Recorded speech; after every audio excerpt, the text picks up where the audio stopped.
Buenas tardes, estimada comunidad Bear Creek UMC. ¿Cómo estuvo su semana? Es un gozo y bendición tenerlos conectados a este mensaje en línea. Háganos saber de dónde se está conectando. Puede hacerlo en los comentarios o decirnos que está conectado también por el Messenger de Facebook.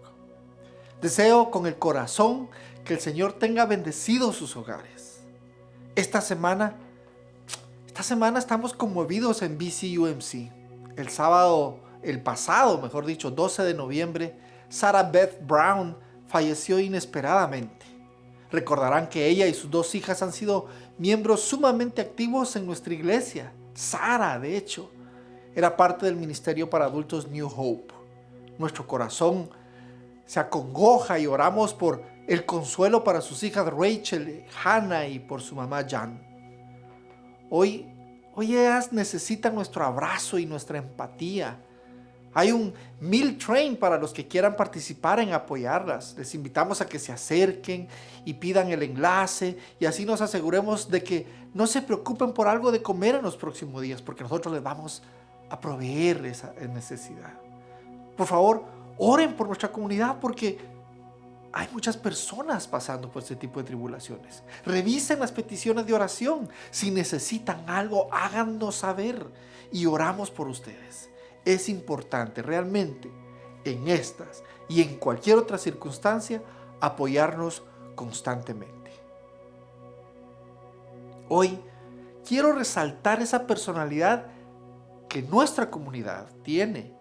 Quiero resaltar que somos uno en el cuerpo de Cristo y quiero resaltar a través de la experiencia del mensaje que dio Susi Morales en los servicios anteriores con respecto a la unidad cultural, que nos hace integrarnos, apoyándonos, aceptándonos nosotros mismos, levantándonos y por lo tanto siendo la iglesia comunitaria unida de la que Jesús habló.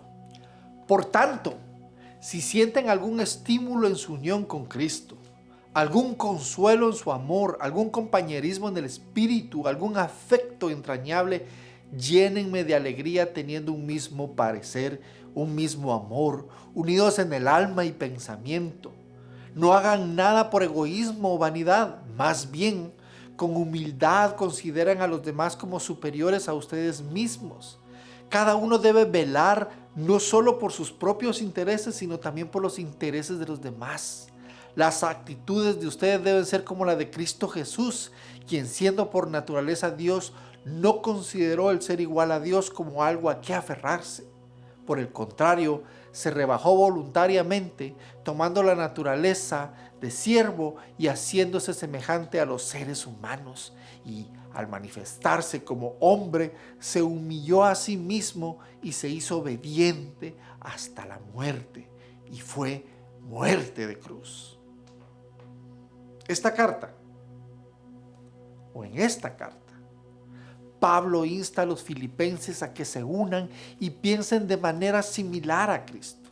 Pablo está en prisión, pero se siente consolado por la asociación que disfrutó con la gente de Filipos. Pablo insta a los filipenses a adoptar la mentalidad de Cristo entre ellos y usa la humildad de Cristo como ejemplo a imitar. Si usted sabe de dónde soy, si acaso se ha dado cuenta, junto a Susi Morales he hecho un buen trabajo al compartir mi cultura con ustedes, o al menos al decirles que nací en mi hermosa Guatemala. Ahora, no lo hacemos por orgullo. Coincidimos que es porque queremos que conozca una parte muy importante de nosotros. De hecho, nacer, crecer, multiplicarnos y morir es innegablemente parte de mi identidad en Cristo. Y todo esto en conjunto me enorgullece y eso incluye haber nacido en Guatemala. Me encanta decirlo al unísono con Susi. Dios eligió que yo naciera también de antepasados mayas. Mis padres no decidieron venir a los Estados Unidos como los de Susi. Fue una decisión que tomamos con mi esposa en función de la influencia de mi suegra biológica y por la misericordia y permiso de Dios. Nos dimos cuenta en carne propia que nos llevó a formar parte de un grupo de inmigrantes minoritarios. Lo digo también con el mismo amor y admiración, pues las luchas que las familias inmigrantes experimentan y encuentran para vivir el sueño americano son intensas en muchos aspectos. Cuando pienso en cómo cambian muchos de mis paisanos en su forma de hablar, diciendo palabras que no son del coloquio chapín, cuando los veo vestir de una forma que no es la guatemalteca y los veo con unas costumbres que son otras, pienso en la historia de Susi al respecto. Fíjese que ella dijo que durante muchos años perdió su identidad guatemalteca. Trató de encajar en una cultura estadounidense. Hubo momentos, dice, en los que se avergonzaba decir de dónde era porque se sentía como una extraña. Hubo otras ocasiones en las que era más fácil identificarme, dijo, con otra cultura porque no podía verse reflejada en las personas que le rodeaban. Y hubo momentos en los que le hicieron sentir menos por su origen cultural. Solo ahora, como adulta, está recuperando sus raíces mayas. Quiere que la gente conozca la riqueza de nuestra gente. Quiere que otros sepan sobre el dolor de un pueblo cuya identidad fue devastada por los colonos, los poderes políticos y los prejuicios de la Guatemala moderna. Si les hablo de nuestra cultura, no es para molestarlos. Es porque quiero que otros guatemaltecos tengan representación y se vean hermosamente reflejados en nosotros. Susi resalta que quiere creer que cuanto más sepan sobre ella como guatemalteca, más le verán en el próximo guatemalteco o inmigrante que encuentren. Quizás encuentre puntos en común con esa persona y esté abierto a conocerla. Cielos, no me percaté que siento lo mismo hasta que la escuché a ella decir esto. Es un deseo salvaje, sí, pero con esperanzas, ¿cierto? Sin embargo, Susi no es la única inmigrante que desea contar su historia. Yo hago lo mismo. ¿Y usted? ¿Sabía, por ejemplo, que 90 naciones tienen representación consular solo en Houston? Hay 90 consulados en Houston de diferentes naciones. ¿Y sabía que en esta ciudad se hablan más de 145 idiomas? ¡Ja! Nuestra ciudad es una celebración de la diversidad multicultural de Dios. Entonces, ¿qué dice la Biblia sobre la diversidad multicultural? Según el libro de Stephen Rhodes, donde las naciones se encuentran, la iglesia en un mundo multicultural, la intención de Dios ha sido siempre multicultural. El mandato de Dios es que la creación se extienda y sea multicultural. Dios ordenó a Adán y Eva sean fructíferos y multiplíquense. Después del gran diluvio, Dios instruyó a Noé, sean fecundos y multiplíquense y llenen la tierra. Jesús envió a los discípulos a difundir el mensaje del Evangelio por toda la tierra. En Pentecostés aprendemos que el Espíritu Santo unifica a las personas y las capacita para hablar en diferentes idiomas y lenguas. Finalmente, Apocalipsis describe la unidad de una forma que dice: después de esto miré y vi una gran multitud que nadie podía contar, de todas las naciones, tribus, pueblos y lenguas, todos proclamando la salvación de Dios. En Génesis leemos sobre la Torre de Babel. Rhodes da la vuelta a lo que históricamente sabemos, la voltea totalmente en sí, y enseñamos sobre la narrativa sobre la Torre de Babel. Él lo cambia. En Génesis 11, por ejemplo, aprendemos que todas las naciones se han reunido y están tratando de unirse por una causa común, pero en lugar de estar unidas, se dispersaron y sus idiomas se confundieron tanto que no pudieron entenderse entre sí. La dispersión de la gente se ha visto como un castigo o una maldición, pero según Rhodes, que es ahí donde le da la vuelta, la dispersión no fue una maldición, sino en realidad una bendición. Después del diluvio, los hijos de Noé, Sem, Cam y Jafet, se describen como formaron naciones y clanes en sus respectivos territorios y con sus respectivos y propios idiomas. 70 personas se nombran en la genealogía de los descendientes de Noé. Eso nos da las primeras 70 naciones conocidas. Para cuando llegamos a Génesis 11, la gente se ha reunido en la llanura de Sinar. Todos tienen un idioma y usan las mismas palabras.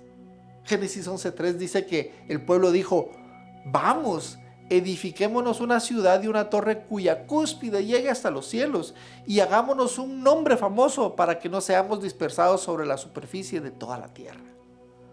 El pueblo, no Dios, dirigió esta reunión. La idea del pueblo era tener una ciudad y levantar una torre.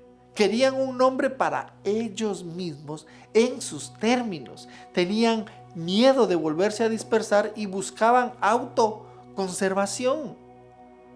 Dios confundió sus idiomas y ya no podían entenderse. Lo que parecía ser una unidad no era unidad bajo Dios, sino unidad sin Dios. ¿Te parece similar a lo que pasa hoy día? La gente quería hacerse un nombre por sí mismos, no por Dios. La gente no reconoció que Dios era el unificador. Creo que eso pasa cuando venimos a este país y nos queremos ver bien de aquí. ¿Sí? Según Rhodes, hay dos tipos de unidad: la unidad que inician los humanos y la unidad que Dios inicia. La unidad que inician los humanos está impulsada por el miedo, está motivado por el poder, el orgullo y la autoconservación. Por el contrario, la unidad de Dios se basa en el pacto de Dios con nosotros. En la unidad de Dios confiamos enteramente en su poder y salvación. Dios nos manda a salir al mundo, pero por el mundo, ¿sí? La unidad no se encuentra en la construcción de iglesias, en edificios o programas para hacer un nombre para nuestra iglesia o para nosotros mismos. La unidad es un don iniciado por Dios a través de la diversidad de idiomas, naciones y personas. La unidad de Dios nos saca de nuestro consuelo para beneficiarnos unos a otros. ¿Qué sucede cuando pertenecemos, o cuando permanecemos, mejor dicho, dentro de nuestros propios grupos, hablando el mismo idioma y haciendo las mismas cosas? Para proteger y conservar nuestra forma de vida, la forma en que nos gustan las cosas, construimos muros alrededor de nuestras iglesias, familias, y nos cerramos a la bendición de Dios de la diversidad multicultural. Dios no es un Dios estancado. En lugar de dejarnos en nuestro estancamiento, Dios nos dispersa. Él nos lleva a los lugares donde el Espíritu se mueve, para que no nos sintamos demasiado cómodos como para ser de alguna utilidad para los demás. Houston es una metrópolis económica, social y transcultural. La narrativa de la Torre de Babel demuestra que Dios bendice la diversidad multicultural. ¿Se ha fijado usted en cómo son de prósperos los asiáticos o los que vienen de la India? ¿Ve usted que ellos quieren parecer a la cultura anfitriona? Yo creo que es una bendición encontrar y participar en una experiencia cultural. Eso sí, no se supone que la experiencia sea como la nuestra, se supone que sea diferente. Debe verse, sonar, saber, oler y sentirse diferente. Eso es lo que la convierte en una experiencia multicultural. Creo que por eso me gusta tanto eso del mes de la herencia hispana, ¿sí? Pero, ¿cómo salimos y conocemos personas de diferentes culturas cuando no hablamos el mismo idioma y somos tan diferentes? ¿Verdad que esa sería su pregunta justificadora? ¿Cómo podemos llegar a conocernos si no nos entendemos? Bueno, eso es precisamente lo que la gente de la Torre de Babel tuvo que hacer cuando fueron dispersados. Ellos tenían que resolverlo, y nosotros también. Nuestro denominador común no serán nuestros idiomas, etnias, apariencias en función de modas o estilos, estatus sociales, iglesias o ministerios, sino solo Jesucristo. Jesucristo es nuestro unificador. Entonces, ¿cómo podemos comenzar a relacionarnos con personas de diferentes orígenes culturales? Primero, debemos imitar la humildad de Cristo. Imitar la humildad de Cristo ayuda a comprender la diferencia entre competencia cultural y humildad cultural. Por ejemplo, la humildad cultural se ve al humillarnos a nosotros mismos, convertirnos en servidores y buscar el interés de los demás. ¿Cómo se ve la humildad de Cristo? Bueno, Pablo le recuerda a sus lectores que Cristo se humilló a sí mismo, por lo que debemos humillarnos a nosotros mismos. Cristo sirvió, así que debemos de convertirnos en servidores, en siervos. Siendo Dios, Dios se hizo humano para servir a los intereses de los humanos. Por lo tanto, también debemos velar por los intereses de los demás. Cristo no usó su posición como Dios a su favor. No. Cristo no fue guiado por la ambición egoísta o la vanidad, sino que se entregó a sí mismo por los demás.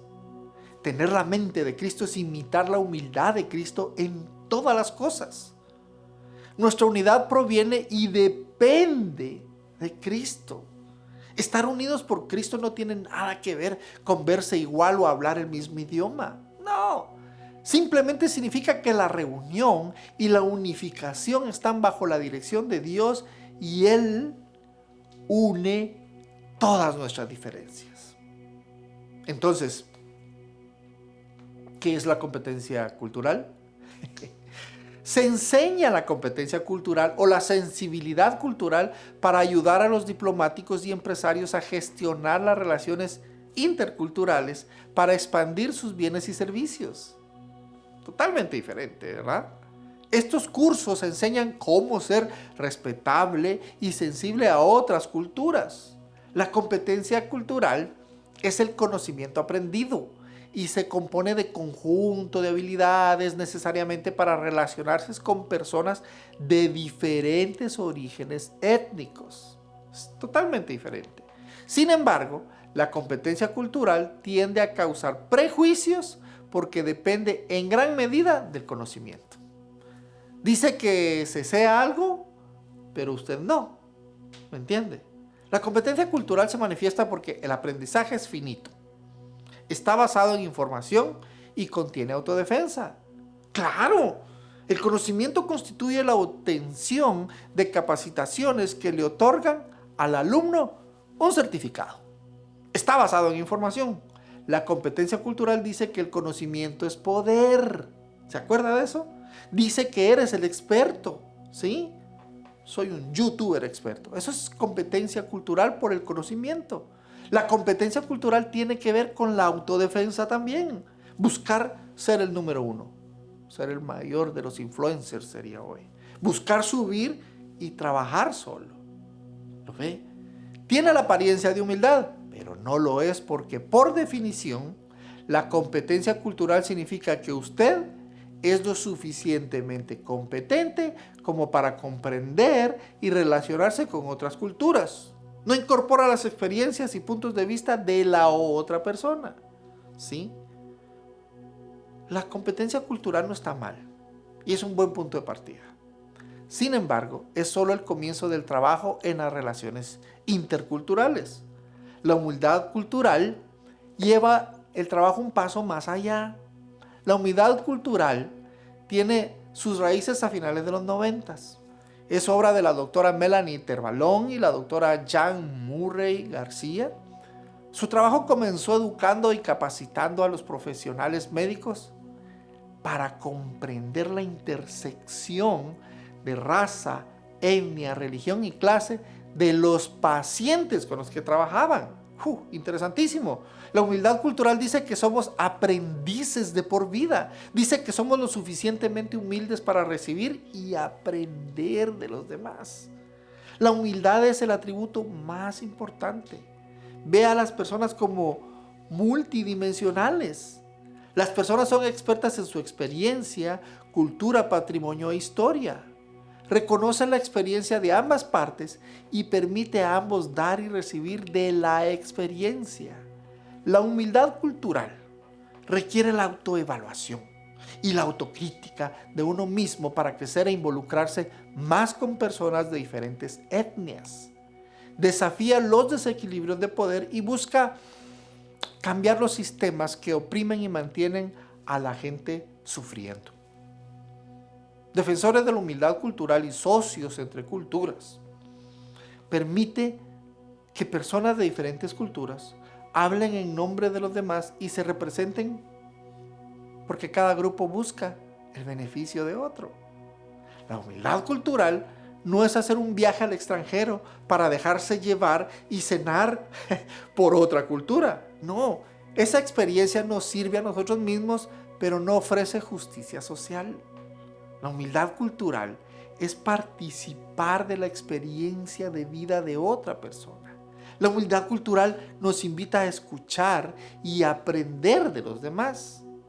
Entonces, cuando Susi les comparte sus antecedentes culturales, cuando yo les comparto mis antecedentes culturales, también nos invitamos a compartir sus antecedentes culturales con nosotros.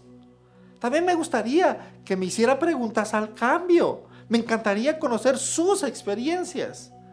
No para decir que mi tierra es mejor, es un intercambio cultural que enriquece. La humildad cultural dice que ambos sabemos algo y ambos tenemos algo que aprender. Asumir la humildad y la humildad cultural de Cristo es una fórmula que podemos usar para relacionarnos con personas de diferentes nacionalidades. Pablo enfatiza la importancia de la unidad y una mente en la carta a los filipenses. Pablo insta a los filipenses a adoptar la mentalidad de Cristo entre ellos y usa la humildad de Cristo como un ejemplo a ser imitado. Piense usted mismo y respóndase entonces. ¿Podemos responder a estas preguntas teniendo en cuenta la diversidad multicultural? ¿Estamos unidos a Cristo?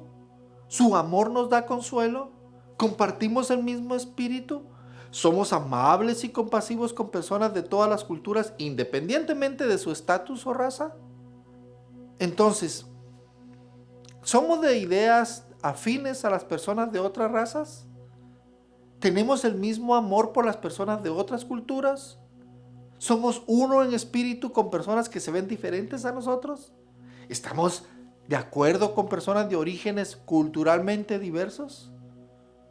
Entonces, cuando servimos sin ambición egoísta. ¿Estamos desprovistos de vanidad cuando servimos? ¿Valoramos las culturas de los demás por encima de la nuestra? ¿Buscamos los intereses de las personas cuyo estatus los hace vulnerables a los poderes económicos? Es decir, ¿tiene la mentalidad de Cristo Jesús? Si podemos responder afirmativamente a estas preguntas, entonces estamos imitando la humildad de Cristo. Y si no podemos, tenemos trabajo por hacer, ¿cierto? El primer cambio para ser aceptado por una sociedad está en la respuesta a estas preguntas. ¿Ya lo notó? Cierto que es que Dios misericordioso nos reconcilia con usted y entre nosotros. Así que puedo decir que a partir de esta semana, yo les los invito a que sepan que somos cristianos por nuestro amor. Amén. Padre misericordioso, gracias Señor por la diversidad que tenemos de etnias, de lenguas, Señor, en nuestro planeta, en nuestra ciudad, Señor. Gracias porque la multiculturalidad es bendecida, es aprobada por ti, Señor. Gracias por aquellos que se esfuerzan en recibir a los que son de otra raza, a otra etnia y bendecirlos. Bendice, Señor, a estas personas. Haznos ser igual que ellos, Señor, que podamos bendecir a los demás, porque bajo tu sombra, Señor, todos somos tus hijos. Te agradecemos la oportunidad de manifestar nuestra humildad cultural, Padre. Te lo agradecemos en el nombre de Jesús. Amén. Bear Creek es una comunidad multicultural de fe segura e inclusiva que sigue y crece en el amor a Jesús. Así que si usted está buscando una iglesia, háganoslo saber. Si en su corazón está la ansiedad de conocer a Jesús y empezar una relación con su Creador, repita esta oración ahí donde está. Padre, vengo ante ti necesitado de tu amor. Reconozco que he pecado, perdóname. Ven, entra en mi vida, te recibo como mi único Señor y Salvador. Amén. Si hizo esta oración, también háganoslo saber enviando un mensaje de texto con la palabra unirme al 832-773-4901 o por el Messenger de Facebook. Nos pondremos en contacto con usted y lo acompañaremos en ese viaje. Estamos en las redes sociales, por lo que agradecemos su conexión y que nos acompañe. Estamos en Facebook, YouTube, Instagram y Twitter. Suscríbase, encienda las notificaciones y comparta este mensaje. Sabe, siempre hay alguien a quien el Señor tiene algo que decirle. Y sabe, esta comunidad es mayormente latina. Así que el Señor les bendiga. Nos vemos en la próxima. Bendiciones.